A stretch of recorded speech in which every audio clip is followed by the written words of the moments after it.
So what is happening right now in the West Bank is not just Israel conducting what it dubs as Operation Iron Wall, a large-scale military invasion of the West Bank.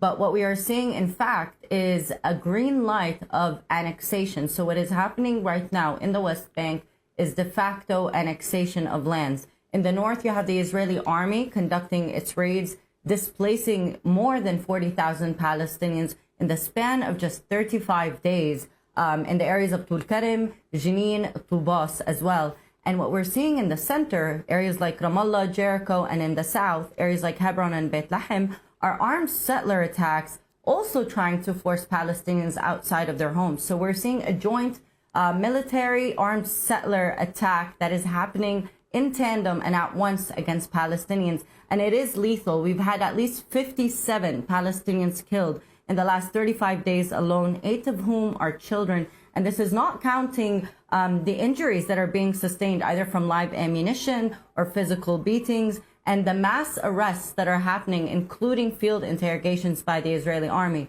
So what we are seeing is an intensified campaign aimed at annexation of the West Bank. This comes after a massive depopulation campaign that really happened within the first 2 weeks of Operation Iron Wall, where they forced Palestinian families outside of their homes at gunpoint and then pursued to bomb or burn hundreds of homes in Tulkarem and in Jenin. So essentially, Israel was not just waging a war on the families, it was changing the landscape of Jenin refugee camp and Tulkarem. Now, within the third week of Operation Iron Wall, what we began witnessing and seeing was the Israeli army was putting up signs in Hebrew of renaming streets inside Jenin refugee camp. So this is signaling that Israel does not want to leave these areas.